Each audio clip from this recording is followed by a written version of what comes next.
வணக்கம். எல்லாருக்கும் தெரியும், சர்வதேச போதை கடத்தல் மூளையாக செயல்பட்டுக்கிட்டு இருந்த இந்த ஜாஃபர் சாதிக் 2 நாளைக்கு முன்னாடி அரெஸ்ட் பண்ணியாச்சு. என்சிபி வந்து 2 நாளைக்கு முன்னாடி ஒரு ப்ரெஸ் மீட்லாம் வச்சு இதை அனௌன்ஸ் பண்ணியாச்சு. அதனால் இந்த போதைப்பொருள் கடத்தலுக்கு இதோட ஒரு பெரிய முற்றுப்புள்ளி வச்சாச்சு அப்படிங்கிற லெவலில் தான் சமூக ஊடகங்களும் சரி எல்லாருமே அந்த லெவலில் தான் இதை பார்க்க ஆரம்பிச்சிருக்காங்க.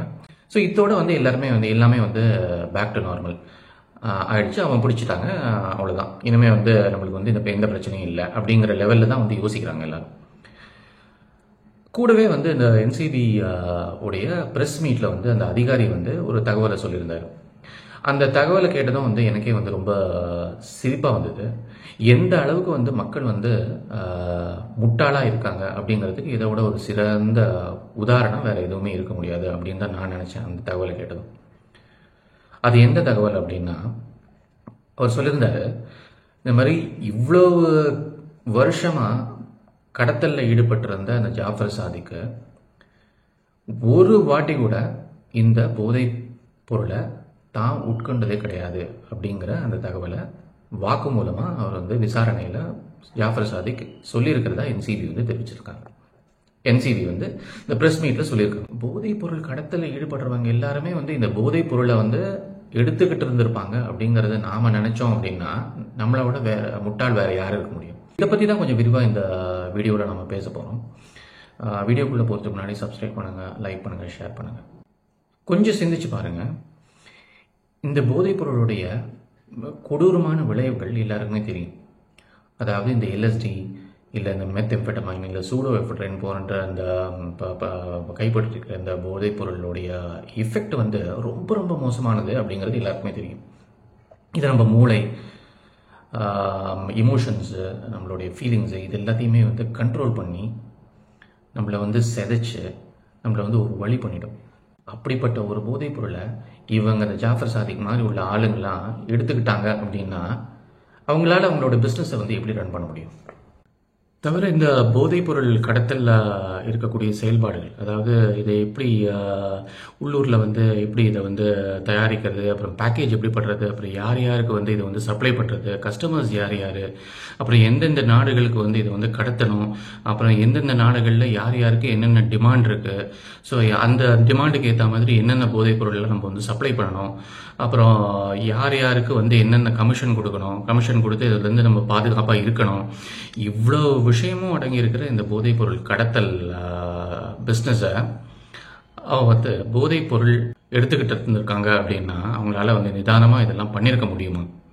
அவங்கள பொறுத்த வரைக்கும் இது ஒரு பிஸ்னஸ் தானே. சமூகம் எக்கேடு கெட்டு போனால் அவங்களுக்கு என்ன? அவங்கள பொறுத்த வரைக்கும் இது ஒரு பிஸ்னஸ். அவங்களால எப்படி இதை நடத்திருக்க முடியும் சர்வதேச அளவில்? ஆக மொத்தம் இந்த போதைப் பொருட்கிட்ட எல்லாத்தையும் இந்த ஜாஃபர் சாதிக் எடுத்துக்கல அப்படிங்கிற விஷயம் என்சிபி சொல்லி தான் நமக்கு தெரியணும், பொதுமக்களுக்கு தெரியணும் அப்படிங்கிற அவசியமே இல்லை. கொஞ்சம் மூளையோட பொதுமக்களே சிந்திச்சிருந்தாங்க அப்படின்னா அவங்களுக்கு இந்த விஷயம் புது விஷயமாகவே இருந்திருக்காது, ஒரு ஷாக்கிங்கான விஷயமாகவே இருந்திருக்காது. அவங்களுக்கு ஏற்கனவே இந்த விஷயம் தெரிஞ்சிருக்கணும். போதைப் பொருள் கடத்தல்லேருந்து சம்பாதிச்ச எக்கச்சக்க கோடி கோடி 1000 கோடி அளவில் உள்ள பணத்தை பாதுகாப்பாக வச்சுக்கிறதுக்கு இந்த ஜாஃபர் சாதிக்கு ஒரு பவர்ஃபுல் ஒரு கட்சியோடைய பாதுகாப்பு தேவையாக இருந்துச்சு. இருக்கவும் இருக்க ஆளுங்கட்சி. ஸோ அதில் சேர்ந்துட்டாரு, ஒரு முக்கியமான பதவியும் வாங்கிட்டார். இதில் தான் ஒரு முக்கியமான விஷயம் நம்ம யோசிக்கணும். ஒரு ஆளுங்கட்சியில் ஒரு முக்கியமான ஒரு பதவியில் முன்னாடி இருந்திருக்காரு அப்படிங்கிறதுனால தான் இந்த நியூஸ் இவ்வளோ தூரத்துக்கு வெளியில் வந்திருக்கிறது அப்படின்னு தான் நான் நினைக்கிறேன். ஏன்னா இதுக்கு முன்னாடி ஒரு 2 மாதத்துக்கு முன்னாடி இது எல்எஸ்டி அப்படிங்கிற ஒரு போதைப் பொருள் சேலம்லேருந்து ஒரு கிட்டத்தட்ட ஒரு 300 கிலோகிராம் எல்எஸ்டியை பறிமுதல் பண்ணாங்க. அவர் ஜெயிலில் போட்டாங்க, எல்லாம் பண்ணாங்க. அது எனக்கு தெரிஞ்சு எந்த நியூஸ்லையும் பெருசாக வந்த மாதிரி எனக்கு தெரியல. அதுக்கப்புறமா இந்த சமீபத்தில் ராமநாதபுரத்தில் 2 மாதத்துக்கு முன்னாடி அதே மாதிரி தான் போதைப் பொருள் கடத்தலில் பிடிபட்டு அங்கேருந்து சீஸ் பண்ணியிருக்காங்க. இப்போ ரீசெண்டாக ஒரு 2-3 வாரத்துக்கு முன்னாடி பொதிகை எக்ஸ்பிரஸ் எல்லாருக்குமே தெரியும். பொதிகை எக்ஸ்பிரஸில் மதுரை ரயில்வே ஸ்டேஷனில்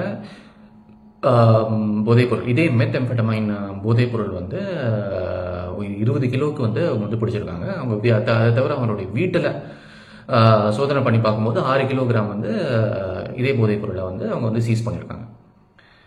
அதுக்கப்புறம் ஒரு வாரத்துக்கு முன்னாடி ராமேஸ்வரம்ல வந்து அந்த கடலில் வந்து ஒரு போட்டில் இருந்து இன்னொரு போட்டில் வந்து மாற்றம் செய்யறதுக்கு முன்னாடி கோஸ்ட் கார்டும் சேர்ந்து எல்லாருமே சேர்ந்து நேவி எல்லாருமே சேர்ந்து பிடிச்சிருக்காங்க, போதைப் பொருளை பிடிச்சிருக்காங்க. ஆனால் இது எல்லாமே வந்து ஒரு விதமான ஒரு செய்திகளாக வந்துட்டு போச்சு. சிலது வந்து செய்திகளாக வரவே இல்லை. ஆனால் ஏன் இந்த ஜாஃபர் சாதிக்குடைய இந்த செய்தி வந்து இவ்வளோ தூரம் நிற்குது, ஏன் இப்போ வரைக்கும் எல்லாரும் இதை வந்து பேசிட்டு இருக்காங்க அப்படிங்கிறது தான் முக்கியமான விஷயம். அதுக்கு ஒரே ஒரு காரணம், அவர் வந்து ஒரு பவர்ஃபுல் கட்சியுடைய முன்னாள் நிர்வாகியாக இருந்திருக்காரு அப்படிங்கிற ஒரே ஒரு காரணம் தான். ஸோ உள்ளபடியே நாம் எல்லாரும் என்ன பண்ணணும்னா, இந்த ஆளுங்கட்சிக்கு நாமெல்லாம் வந்து ஒரு பெரிய தேங்க்ஸ் சொல்லணும்.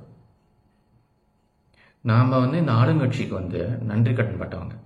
இவ்வளோ பெரிய விஷயம் வந்து இல்லாட்டி நமக்குலாம் வந்து தெரிஞ்சிருக்காதே.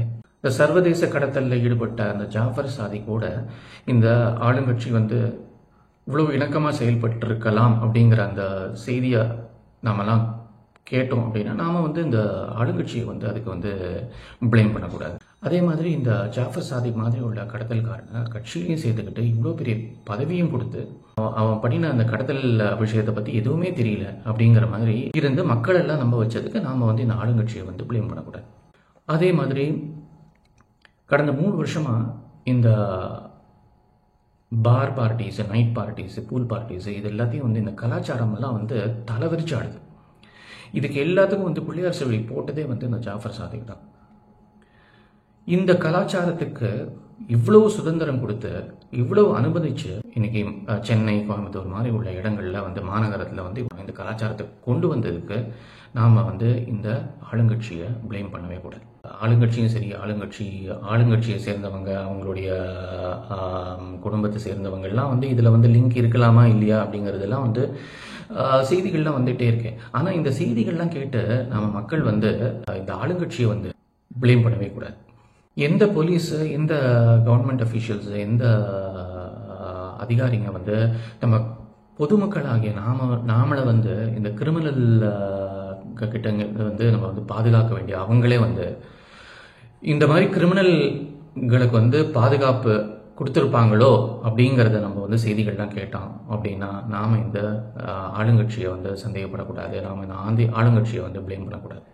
அது மட்டும் இல்லை, இந்த ஆளுங்கட்சியும் சரி, ஆளுங்கட்சியோடைய மற்ற நிர்வாகிகளும் சரி, அவங்களுடைய குடும்பத்தாரும் சரி, இந்த ஜாஃபர் சாதிக் மாதிரி உள்ள ஒரு சர்வதேச கடத்தல்காரனோட அவங்களுக்கு வந்து ஒரு பிஸ்னஸ் டீலிங்ஸ் வந்து இருந்திருக்கு அப்படின்னு நாமளாம் வந்து கேள்விப்பட்டோம் அப்படின்னா நாம் வந்து இந்த ஆளுங்கட்சியை வந்து அதுக்கு வந்து பிளேம் பண்ணக்கூடாது.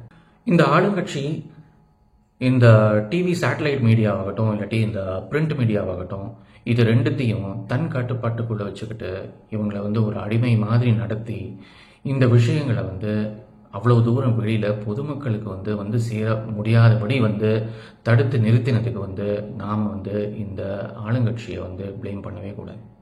இந்த காவல்துறையில் மிக உயர்ந்த பதவியில் இருக்கக்கூடியவர் தான் தமிழ்நாட்டுடைய போதை தடுப்பு பிரிவு வந்து அவர் தான் வந்து நடத்திக்கிட்டு இருந்தார்.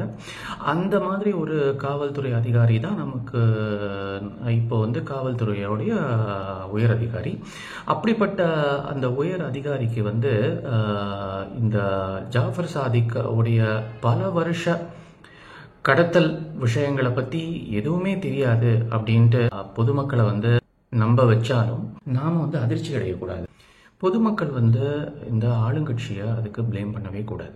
நம்மளாம் இவ்வளோ பெரிய நன்றி கடன் பட்டவங்க அப்படிங்கிறது உங்களுக்கெல்லாம் வந்து தெரியல. ஆனால் இவ்வளோ பெரிய விஷயம் வந்து வெளியில் வர்றதுக்கு முக்கியமான காரணமே வந்து இந்த ஆளுங்கட்சி தான் அப்படின்னு நினைக்கும்போது ரொம்ப பெருமையாக இருக்குது. நாமளாம் வந்து இந்த ஆளுங்கட்சியை வந்து பிளேமே பண்ணக்கூடாது.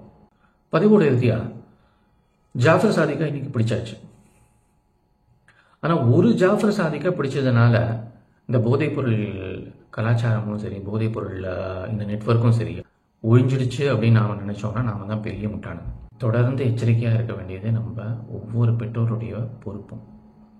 நாம் மட்டும்தான் இதை வந்து செய்யணும், வேறு யாரும் செய்வாங்க, நமக்காக வேறு யாரும் இதை வந்து செய்வாங்க அப்படிங்கிற நம்பிட்டு இருந்தோம் அப்படின்னா நம்மளை விட பெரிய முட்டாள் யாருமே கிடையாது.